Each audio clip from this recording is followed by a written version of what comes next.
Hi everyone, welcome back to my channel. This video is all about...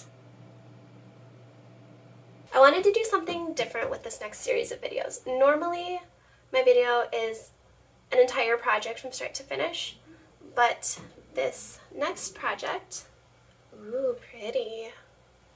I wanted to break it up into several smaller videos going more in depth with each step of the process. So that way I can explain things a little more, maybe help you guys out a little bit. So at the end of this series, I will be giving away this Suncatcher. This could be yours on my Instagram page. So if you want to follow me on Samantha Ashley Glass, and you can look out for the giveaway, and then you can enter it. Cool. Alright, so let's get into the videos. So before I jump into explaining how I make my patterns in Photoshop, I just want to show you my setup a little bit. So I have two monitors, so I can work on one side, and then I can open other designs on the other, or just have multiple things open at once. I find it very helpful. And then I have... So when I'm doing geometric patterns like this, I don't need a tablet. It's easy to just use the mouse.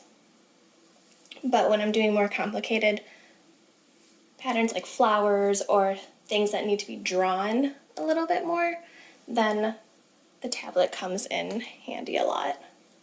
This thing is so old, but it works, so I just keep using it. So basically, I keep a notebook where I make all my rough sketches.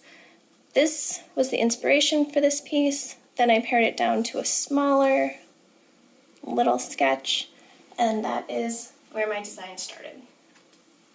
So that's all there is to it. Okay, so right now I am setting up some guides that'll help me just place the shapes. I started with I think that's a 4-inch circle.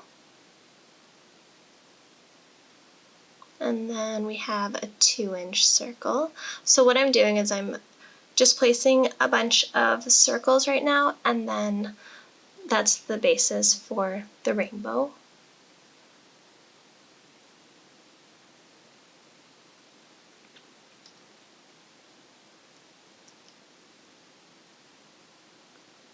And then I decided I wanted the next piece a little bit smaller, so I resized it a little bit.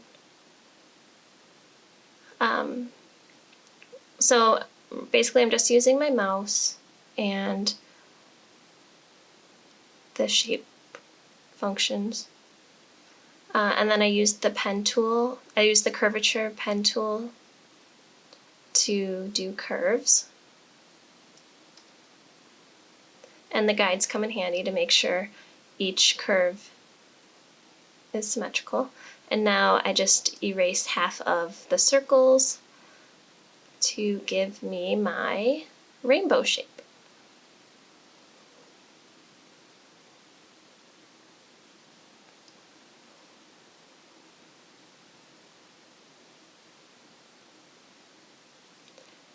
This pattern is a very simple one, so I didn't really have to think too much about the design. Usually when you're designing patterns, you want to think about what's going to be the strongest pattern, and because you want to think about, you don't want any hinge joints, which are straight solder lines from end to end, because that will make your piece very vulnerable to bending and warping. Which, I mean, if you do put hinge joints in your design, you just want to make sure you reinforce with like a zinc border, or there are many ways to reinforce your piece. But yeah, okay, so my pattern's done now. Easy peasy.